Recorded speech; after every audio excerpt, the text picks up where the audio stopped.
Si Clara ay nakaupo sa gilid ng kama. Iniisip ang kanyang simpleng pamumuhay. Ang mga araw niya bilang katulong sa bahay ni Miss Ramirez ay puno ng trabaho. Ngunit kahit gaano siya kasipag, hindi niya maiwasang mangarap ng mas magandang buhay. Isang araw, habang naglilinis ng mga mamahaling gamit ng kanyang amo, bigla siyang napahinto at tumitig sa refleksyon niya sa salamin. Kung maganda lang sana ako, o kaya mayaman lang ako, bulong ni Clara sa sarili. Matagal na niyang pangarap na makahanap ng isang gwapong lalaki na iahon siya sa hirap. Ngunit pakiramdam niya ay imposible iyon dahil sa kanyang itsura at katayuan sa buhay. Nang sumapit ang hapon, tinawag siya ni Miss Ramirez sa sala. Clara, alis ako patungong Amerika bukas ha. 3 buwan akong mawawala para sa expansion ng kumpanya. Sabi ni Miss Ramirez habang inaayos ang kanyang mga gamit. Napatigil si Clara sa paglilinis. 3 buwan po, ma'am? Oo, kailangan mong bantayan ng bahay habang wala ako. Alam kong maaasahan kita. Wika ni Miss Ramirez. Tumango si Clara at kumiti. Opo, ma'am. Mag-ingat po kayo ha. Pagkaalis ni Miss Ramirez, isang ideyang biglang sumapi sa isip ni Clara. 3 buwan siyang mag-isa sa bahay ng kanyang amo. 3 buwang pagkakataon para maranasan kung ano ang pakaramdam ng maging mayaman. Hindi niya na mapigilan ang pagbuo ng plano sa isip niya. Agad siyang dumampot ng cellphone at tinawagan ang kanyang matalik na kaibigang si Cindy. Nang sumagot si Cindy sa kabilang linya, agad na narinig ni Clara ang excited na boses ng kaibigan.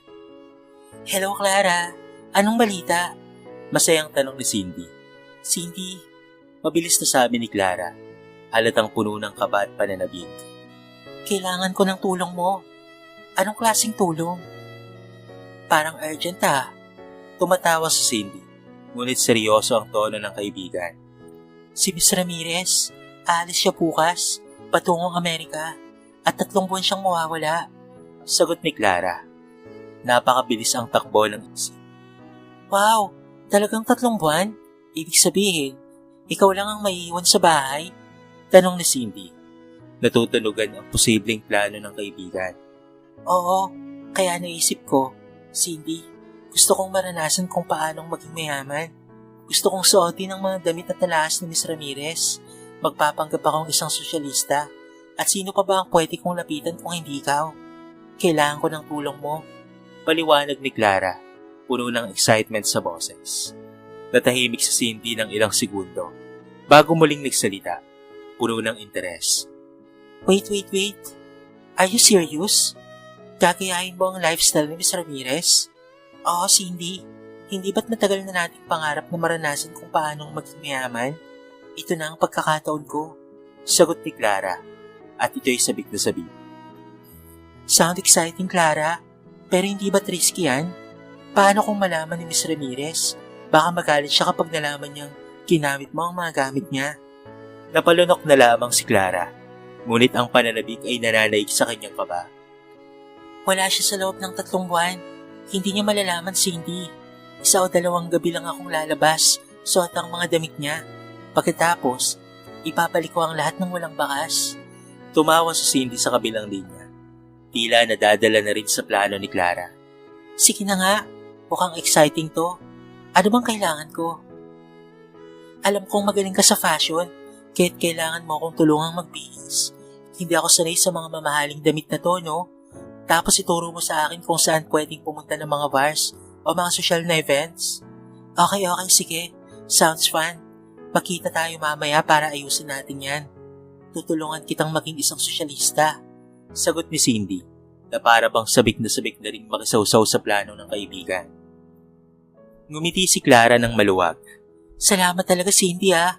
Ikaw lang ang pwedeng makatulong sa akin eh. Huwag kang mag-alala. Magiging fabulous ka. Mamaya na lang ha. Mag-ready ka na, Clara. Ipapakita ko sa'yo ang bagong mundo. Wika ni Cindy, bago ibaba ang telepono. Pagkatapos ng tawag, naramdaman ni Clara ang excitement at kaba na bumabalot sa kanya. Hindi siya makapaniwala na gagawin niya ito. Ngunit ito ang pagkakataon niyang maranasan ang buhay na matagal na niyang pinapangarap. Matapos ang ilang oras, dumating na si Cindy sa bahay Dala ang kanyang mga gamit para sa makeover ni Clara. Ready ka na ba, Clara? Tanong ni Cindy na may ngiti habang pumapasok sa bahay. This is it. Tumingin si Clara sa mga mamahaling damit na inilalabas ni Cindy mula sa aparador ni Miss Ramirez. Hindi ko alam kung kakayanin ko to, Cindy. Parang ibang tao ako. Ngumiti si Cindy at tumawak sa balikat ni Clara. Kaya mo yan. Basta't huwag kang kabahan. Tiwala lang sa sarili, Clara. Sa gabing to, magiging ibang tao ka at siguradong mapapansin ka ng mga tao. Habang inaayos ni Cindy ang buhok ni Clara at tinutulungan siyang isuot ang mga mamahaling damit at alahas, hindi maiwasan ni Clara na mangarap. Sa loob ng maraming taon, naging saksi siya sa marangyang pamumuhay ni Miss Ramirez. Ngunit ngayon, nararamdaman na niya na parang siya mismo ang kabilang sa mundo ng mga mayayaman. Pagkatapos ng ilang oras ng pag-aayos, tumingin si Clara sa salamin. Hindi na siya ang dating simpleng katulong. Sa harap ng salamin ay isang bagong Clara. Isang Clara na elegante, makisig, at tila makapangyarihan. Ano sa tingin mo? Tanong ni Cindy. Proud sa kanyang ginawa. Hindi ako makapaniwala. Sagot ni Clara habang iniikot ang katawan sa harap ng salamin. Parang ibang tao ako. Nakangiti si Cindy. Parang nagtagumpay na sa kanilang unang hakbang. Sabi ko sa'yo kaya mo to. Ngayon, simulan na natin ang gabi mo. Nang matapos ang kanilang paghahanda, natagpuan ni Clara ang sarili sa sitwasyon na noon ay tila imposible lamang. Nakabihis ng mamahaling damit. Kumikislap-kislap ang mga alas ni Miss Ramirez at sa isang mamahaling bar na hindi niya kailanman naisip na mapupuntahan. Kasama niya si Cindy na naglalakad na may kumpiyansa habang hinahawakan siya sa braso. Relax, Clara. Mukha kang milyonarya. Hindi ka dapat kabahan. Pulong ni Cindy habang papasok sila sa marangyang lugar. Ngunit hindi maalis ni Clara ang kaba sa kanyang dibdib. Hindi ito ang normal na mundo niya. Ang bawat hakbang papasok sa bar ay tila pagpapalayo sa dati niyang sarili. Si Clara na isang simpleng katulong, ngunit ngayong gabi ay iba na siya. Si Clara, ang eleganteng sosyalista. Pagpasok nila, sinalubong sila ng malalambot na ilaw, klasikal na musika, at mga taong tila galing sa mga magazine, mga businessmen, models, at mga elite ng lipunan. Si Clara ay hindi pa rin makapaniwala na nandito siya, kasama ang mga taong ito. Parang isang panaginip lamang ang lahat. Let's find a good spot, sabi ni Cindy, humahawak ng baigpit sa braso ni Clara habang naghahanap siya ng mesa. Nakahanap sila ng lugar malapit sa resto bar. Isang mesa na may magandang tanawin ng buong lugar. Agad silang naupo at halos hindi mapakali si Clara habang sinusuri ang paligid. Alam niyang lahat ng mga mata ay posibleng nakatuon sa kanya.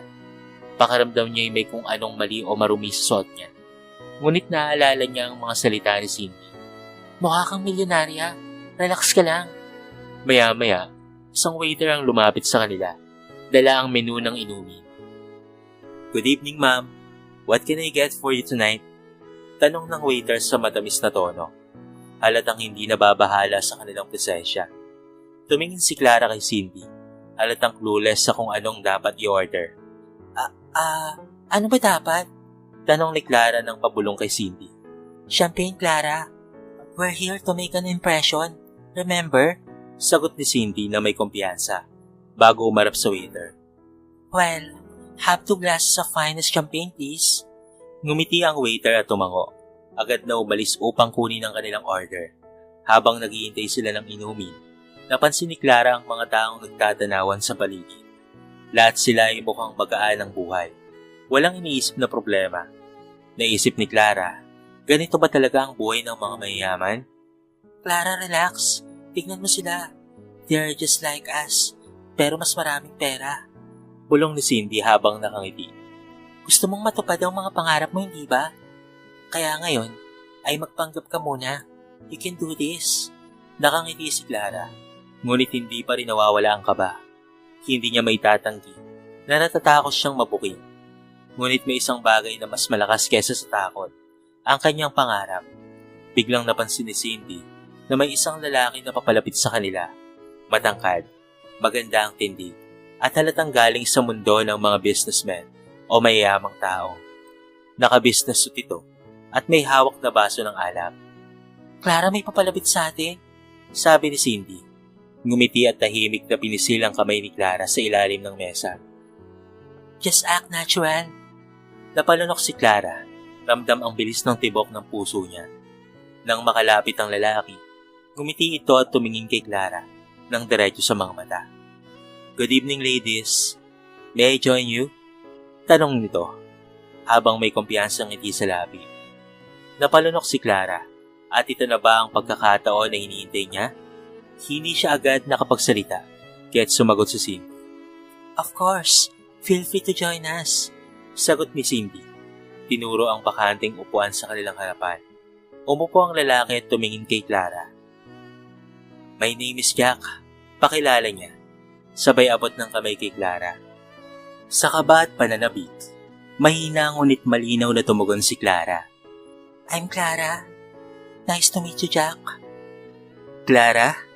Inulit ni Jack na tila sinisipat ang pangalan. You don't seem familiar. First time mo lang ba dito? Tumawa naman si Clara ng mahina. Nag-aalangan pa rin. Yes, first time. Well, you don't look like someone who's out of place. Sabi ni Jack na tila nagsisimulang manligaw. Habang umiti sa kanya. You look stunning tonight. Nainitan si Clara sa kanyang mga pisngi. Hindi makapaniwala na may isang lalaking gwapo at tila mayaman na pumupuri sa kanya. Pinigilan niya ang kanyang kilig at iniisip ang mga salita ni Cindy. Be confident. This is your night. Nakangiti si Clara at itinago ang kaba sa ilalim ng kanyang eleganteng anyo. Maraming salamat. Mainang sagot niya. Ang pag-uusap nila ni Jack ay nagsimulang magaan. Sinabi ni Jack na isa siyang negosyante at dito siya madalas na pumunta upang makapag-relax. Habang nagkwento siya patungkol sa mga biyahe niya at mga business deals, ay tahimik lang na nakikinig si Clara. Hindi niya mapigilan ang kanyang sarili. Parang isang pelikula ang nangyayari sa harapan niya ngayon at siya ang bidang babae. Maya-maya, bumalik ang waiter na may dalang 2 baso ng champagne. Inilapag ito sa mesa. Sabay ngiti. Enjoy your night, ma'am. Cheers! Sabi naman ni Jack. Itinaas ang kanyang baso at tumingin kay Clara. Tumango si Clara. Itinaas rin ang kanyang baso at dahan-dahang sumimsim ng champagne. Sa likod ng kanyang isipan, hindi pa rin niya maiwasang magtaka kung paano siya napunta sa ganitong sitwasyon. Dati pangarap lang niya ito. Ngayon heto na siya, kasama ang isang gwapo at mayamang lalaki sa isang mamahaling bar. Suot ang mga alahas ng kanyang amo. Sa tingin ko, this is just the beginning. Bulong ni Cindy sa tabi niya. Napapangiti at halatang masaya sa nangyayari. Ngumiti si Clara, ngunit may kirot ng guilt sa kanyang puso. Ito ba ang buhay na gusto niya? Naipako ang kanyang tingin kay Jack na tila napaka-perpekto para maging totoo. Ngunit ngayong gabi, wala siyang balak na umatras. Kumalas naman si Jack sa mesa upang pumunta sa comfort room. Habang nag-aabang, lumingon si Cindy kay Clara na tila nag-aalala sa kanya. Clara, saan mo nakuha ang perang ito? Tanong ni Cindy, ang mga mata nitong puno ng pag-aalinlangan. Don't worry, Cindy. Sabi ko nga, may sapat akong ipon. Tugon ni Clara na may ngiti sa labi, ngunit may kaunting pagkabahala. Sa kalibre naman ng pagkain at pangangailangan sa bahay ni Miss Ramirez, kaya wala akong problema. Ano ka ba? Lahat ng ito ay parang galing sa isang malaking allowance. Sabi ni Cindy, napapansin ang mga mamahaling alahas na nakasabit sa kanya. Seryoso ka ba? I swear, okay lang ako. Kailangan lang talagang magpanggap na mayaman. Sagot ni Clara, ngunit sa kanyang isipan, may nag-aalala. Alam niyang mali ang sinasabi niya. Nang biglang tumunog ang kanyang cellphone, nagmadali si Clara upang sagutin ito. Si Miss Ramirez ang nasa linya. Tinatanong siya kung papaano ang kanyang pag-aalaga sa mga gawain sa bahay. Pinilit ni Clara na magsalita ng may kumpiyansa. Miss Ramirez, okay po. Ayos na ayos po ang lahat. Pero meron lang po akong emergency sa probinsya. Kailangan ko po ng 20K. No problem. Sagot ni Miss Ramirez. Sige po, wag na kayong mag-alala. Magagamit ko lang po ito para sa mga gastusin. Sabi ni Clara. Pagamat naiwan ang kanyang puso sa takot na baka mahuli siya. Clara, hindi kita pababayaan. Magtiwala ka. Sagot ni Miss Ramirez na tila hindi nag-aalinlangan. Sige, ipapadala ko na lang sa iyong bank account ng 20,000 ha. Maraming salamat po, Miss Ramirez. Napakabait niyo po. Sagot ni Clara. Naramdaman ng pasasalamat at guilt na naghalo sa kanyang dibdib. Matapos ang tawag, napansin ni Cindy ang kanyang mukhang nababahala. Anong nangyari? Mukhang may pinagdaraanan ka. Sabi ni Cindy, pinipilit na makuha ang kanyang atensyon. Hindi masaya nga ako kasi nakapagpadala si Miss Ramirez ng 20,000 ngayon. Let's enjoy the night. Sagot ni Clara, ngunit hindi may kakailang pangambang nakatago sa kanyang boses. Siguraduhin mo lang na hindi malalaman ni Miss Ramirez itong pinagkagagawa mo Clara? Sabi ni Cindy na may pag-aalala. Nang bumalik si Jack, tila hindi ito nakahalata sa tensyon sa paligid. Umupo siya at nagtanong, "Anong pinag-uusapan niyo, ladies?" Wala, nagkakwentuhan lang kami. Sabi ni Cindy na may casual na tono. Maganda ang pagkakataong ito para makilala natin ang isa't isa, sabi ni Jack na nakangiti. Habang nagpapatuloy ang kanilang pag-uusap, ang mga ngiti at tawanan ay nagpatuloy. Ngunit sa likod ng ngiti ni Clara, nagkukubli ang takot na bumalik sa kanyang dating buhay. Maya-maya humugot siya ng malalim na hininga at nagpasya. Kaya ko to. Hindi ako magpapatalo. Bulong niya sa sarili habang pinapanood ang pag-aasam ng kanyang mga pangarap na unti-unting bumubuo sa kanyang isipan. Habang nag-uusap si Jack at Cindy, nahulog ang mga mata ni Clara kay Jack. Bawat ngiti nito at bawat sali ng kanyang tinig ay tila isang musika na bumabalot sa kanyang puso. Ang kagwapuhan ni Jack ay isang pangarap na kay tagal na niyang pinapangarap. At ngayon, nandito siya, kasama siya sa isang mamahaling bar. Jack, would you like to try some food? Tanong ni Clara, sabay ng ngiti na umaasa na makukuha ang kanyang atensyon. Absolutely. What do you recommend? Sagot ni Jack, na tila tuwang-tuwa si Idea. Agad na umalis si Clara at tinawag ang waiter. Excuse me, pwede bang makuha ang menu? Please? Of course, ma'am. Here you go. Sabi ng waiter habang iniabot ang menu. Habang pinabrowse niya ang mga pagkain, nakaramdam siya ng excitement. We should get something fancy. Bulong niya kay Cindy. Something that will impress him. Why not go for the truffle pasta and the seafood platter? Those are the best sellers. Mungkahi ni Cindy na may ningning ng suporta sa kanyang mga mata. Perfect. And we need to order another wine. Sabi ni Clara. Can we have your 2 glasses of finest red wine, please? Sabi niya sa waiter nang bumalik ito. Coming right up, ma'am. Sagot naman ng waiter at tumalis upang kunin ang kanilang order. Looks like you really know how to treat a guest. Sabi ni Jack, tinokso siya ng ngiti. Of course, I believe in good food and good company. Sagot ni Clara, ang puso niya ay tuwang-tuwa. Ngumiti siya, nakikita ang pagkaakit ni Jack sa kanyang ngiti. Habang naghihintay sa kanilang order, nagpatuloy ang kanilang pag-uusap. Nalaman ni Clara na mahilig si Jack sa mga outdoor activities at madalas siyang umakyat ng bundok para mag-camping. Gusto ko ang mga adventure, sabi ni Jack. Walang ibang katulad ang pakiramdam ng paglalakbay sa kalikasan. Wow, sounds amazing. Hindi ako masyadong adventurous Sagot ni Clara na may halong pagkamangha. But I'd love to try someday. Let's plan a trip. I'd love to take you with me. Mungkahi ni Jack na may tiwala sa sarili. Napakabilis ng tibok ng puso ni Clara sa kagalakan at takot. Siguradong magiging masaya yun. Sagot niya sabay ngiti. Maya-maya, dumating ang waiter na may dalang mga platters ng pagkain at pati na rin wine. Here's your food and wine. Enjoy, sabi ng waiter habang inilalapag ang mga ito sa kanilang mesa. Cheers, sabi ni Jack. Itinaas ang kanyang baso. Nakisali si Clara at Cindy. Sabay-sabay nilang ininom ang kanilang wine. Wow, this is really good, sabi ni Clara nang magsimula silang kumain. Ang lasa ng truffle pasta ay tumatama sa kanyang panlasa at ang seafood platter ay puno ng sariwang lasa. I could get used to this. Dagdag niya na napansin ang pagka-impress ni Jack. Glad you like it, sagot ni Jack. I can see why you choose this place. You have a good taste. Naramdaman ni Clara ang pamumula ng kanyang pisngi sa kanyang mga papuri. I just wanted to make tonight special. Habang nag-uusap at nagtatawanan, unti-unting nawala ang kanyang takot at pati na rin pangamba.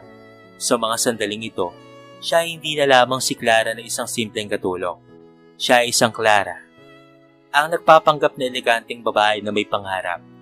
Habang sa harapan niya ay nakaupo si Jack, isang lalaki na may posibleng maging bahagi ng kanyang buhay. Clara, sabi ni Jack na tila may naisipaya. There's something about you that different. Natigilan si Clara. Ang puso ay tumibok sa pagkasabi. I feel the same way. Sagot niya ng may determinasyon. It's like I'm finally living a dream. Let's make the most of it, shall we? Tanong ni Jack. Nakatingin ng seryoso sa kanyang mga mata. Definitely. Sagot ni Clara na may ngiti. Sabay hawak sa kanyang baso. Cheers! Sabay silang nag-angat ng baso. Ang mga ngiti nila ay nagniningning sa ilalim ng malamig na ilaw ng bar. Habang tumututok ang isip ni Clara sa mga pangarap na tila nagiging totoo, hindi niya namamalayan na ang mga inumin ay unti-unting nagpapabigat sa kanyang mga talukap. Habang lumalalim ang gabi, ang kanyang mga ngiti ay nagsisimulang maglaho ng mga pahit ng kalasingan. Jack, parang ang saya-saya natin, no? Sabi niya, ang mga salita ay medyo naglalambitin, ngunit puno ng tuwa. Masayang-masaya talaga ako, Clara. Tugon ni Jack na may nakangiting tingin. Laging may magandang dahilan para magsaya. Maya-maya, matapos ang ilang tawanan at kwentuhan, nagpasya na nga si Clara na mag-order pa ng wine. Isang round pa, waiter. Sigaw niya at muling nakatanggap ng mga ngiti mula sa kasama. Matapos ang ilang minuto, bumalik ang waiter na may dalang bagong bote ng alak. Habang nag-uusap at nagtatawanan, ang kalisingan ay mas lalong lumalala kay Clara. Parang lahat ng mga tao sa paligid ay may mga magagandang ngiti at pati na rin kwento. At tila hindi niya maalis ang mga mata kay Jack. Ang pag-uusap nila ay tila tumatagal ng walang katapusan. Ngunit sa huli, natagpuan niya ang sarili na unti-unting nawawala sa kanyang kamalayan. Pagkatapos ng ilang oras, nagpa siya sa Cindy na magpaalam dahil sinusundo na siya ng kanyang boyfriend. Sige Clara, mag-ingat ka ha. Enjoy your night. Sabi ni Cindy, kasabay ang isang pabilog ng ngiti kay Jack. Salamat Cindy. Mag-ingat ka ha. Sagot ni Clara, ngunit hindi niya alam kung paanong magpapaalam ng maayos. Ang mga mata niya ay nakatutok kay Jack na tila nagsimula ng magbago ang mga kulay ng ilaw sa paligid. Clara, gusto mo bang umalis na? Tanong ni Jack. Ang kanyang tinig ay tila nag-aalok ng bagong posibilidad. Posibilidad na may mangyari sa kanila ngayong gabi. Oo, masaya ako. Sumama ka sa mansion ko, Jack. Sagot ni Clara na halatang wala na sa wisyo. Tara na. Dagdag pa niya sabay hatak sa kamay ni Jack.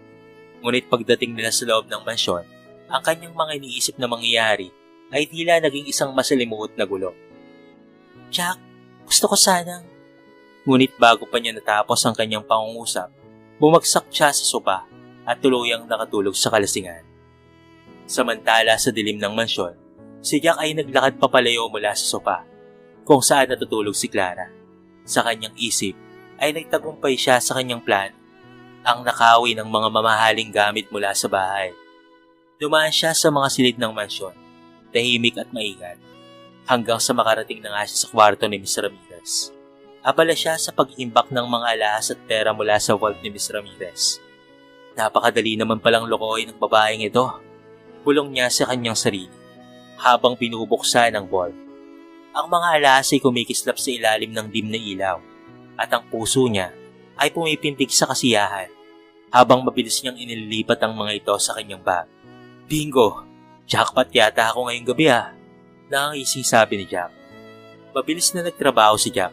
Walang kaalam-alam si Clara na may nangyayari sa paligid. Ang tanging naiisip lamang ni Jack ay ang kayamanan na kasalukuyan niyang hawak. Matapos ang ilang minutong pag-iimbak, natapos na nga itong si Jack. Satisfied at puno ang isang bag. Maingit niyang isinarado ang vault at naglakad pabalik sa kinaroroonan ni Clara.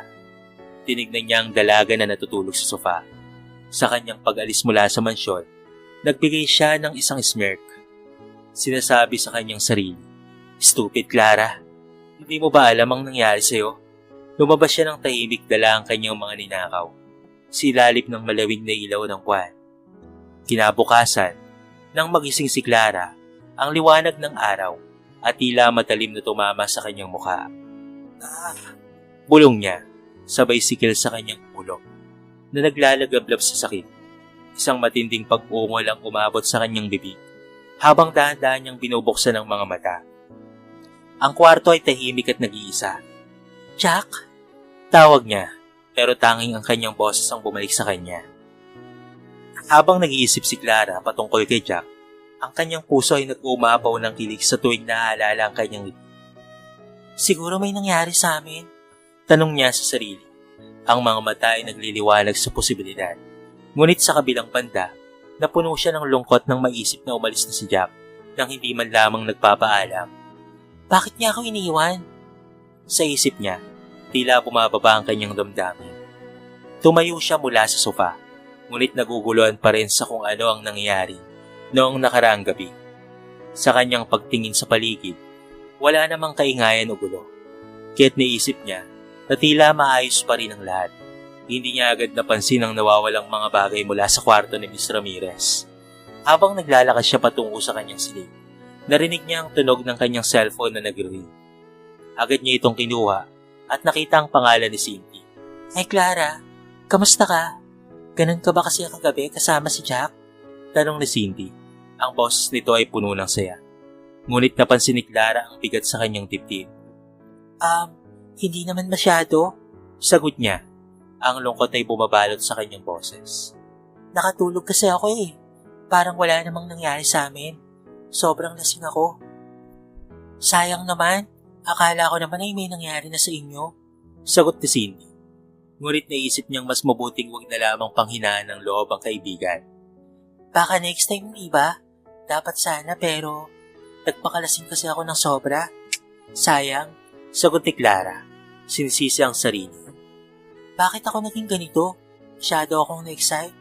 Pero okay lang yan, Clara. Marami pang pagkakataon. May naong sagot naman ni Cindy. Basta ang importante ay nag-enjoy ka. Hanggang sa susunod na lang ha. Salamat, Cindy. Pumunta ka dito at hinintayin kita. I need your help again. Sabi ni Clara, kahit pa ang kanyang isip ay puno ng pag-aalala. Isinara niya ang tawag at itinago ang cellphone sa kanyang bulsa. Habang naglalakad siya pabalik sa sala, naisip niya ang mga alalahanin. Anong ginawa niya at anong nangyari sa mansyon. Agad na pinuntahan ni Cindy si Clara, sabik na tumulong sa kanyang kaibigan. Clara, anong kailangan mong gawin para mamayang gabi? Tanong ni Cindy habang naglalakad sila papasok sa kwarto. Siyempre, ayusan mo ulit ako. Tutulungan mo ulit akong mamili ng damit. I need to try once again. Sagot ni Clara.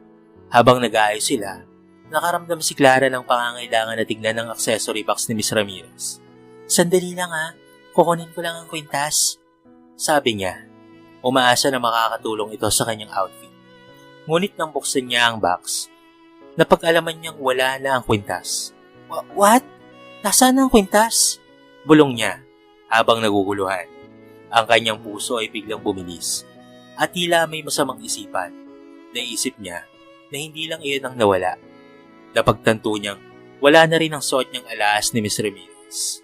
Cindy, wala na ang mga alahas at ang suot kong kwintas. Sigaw niya.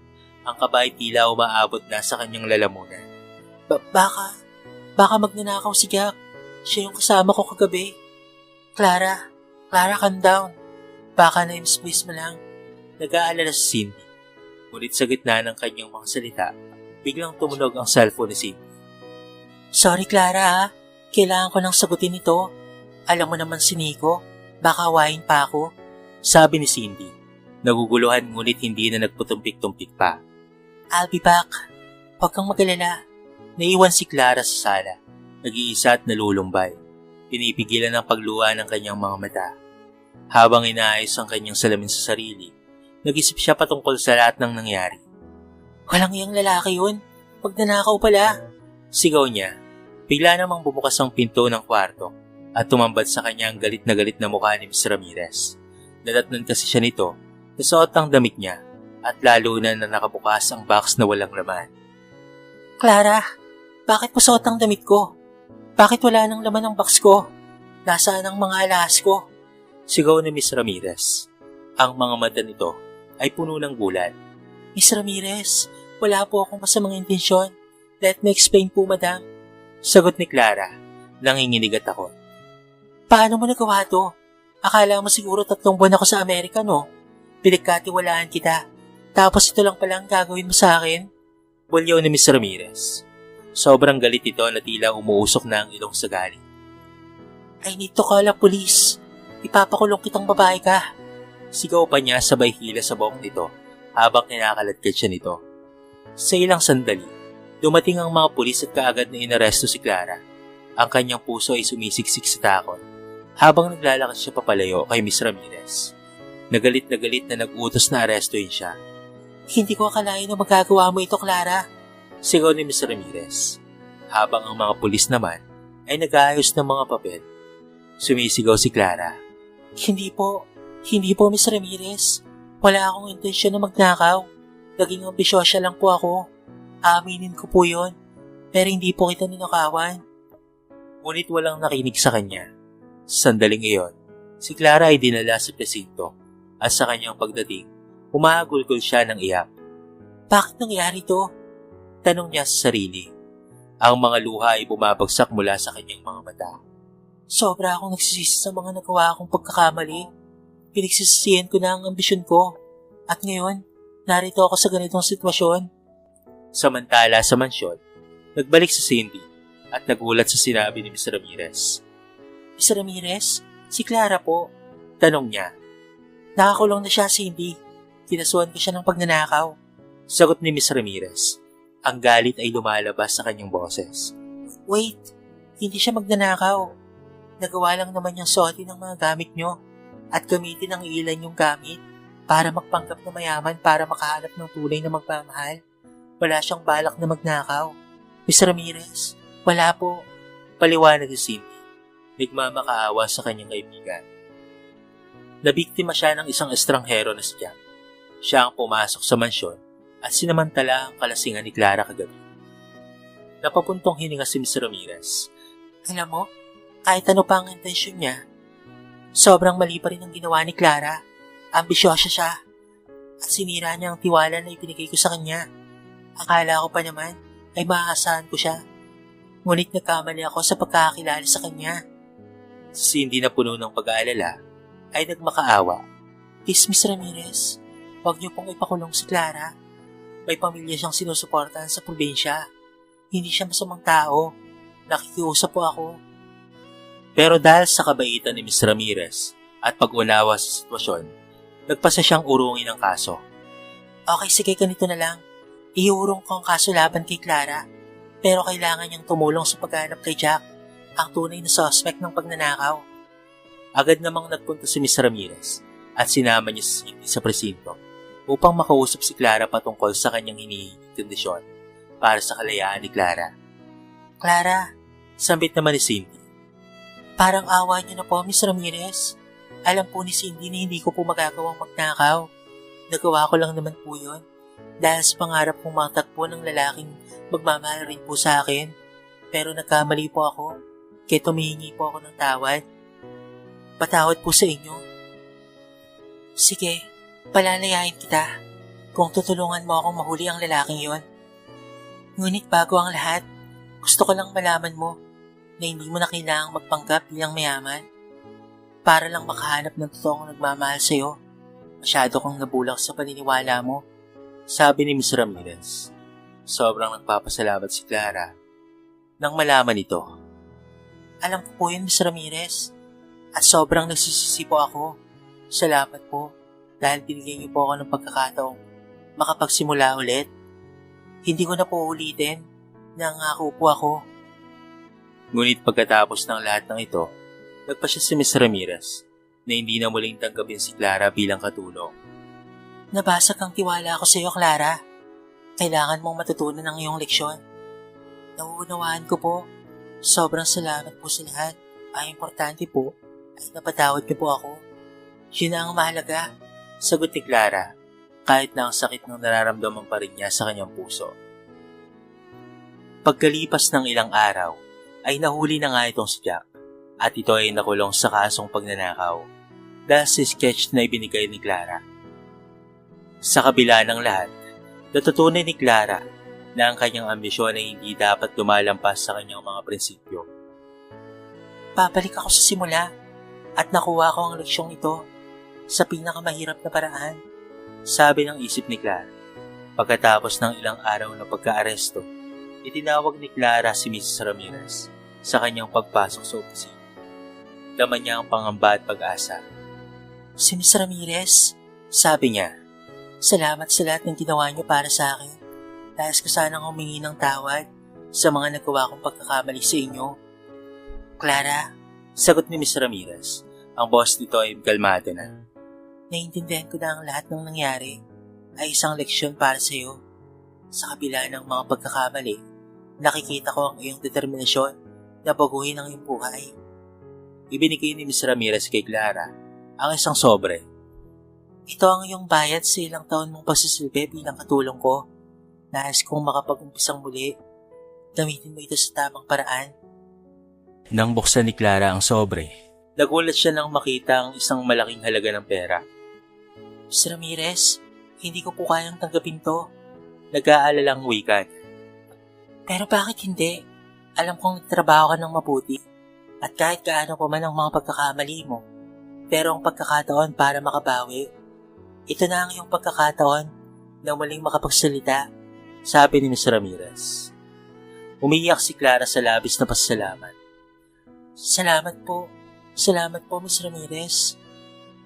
Ipinagpapasalamat ko ito at sisiguraduhin kong hindi na ito ang masayang pagkakataong ito. Matapos ang kanilang pag-uusap, ay nagpasaya si Clara na umiwas sa kanilang probinsya upang makasama ang kanilang pamilya.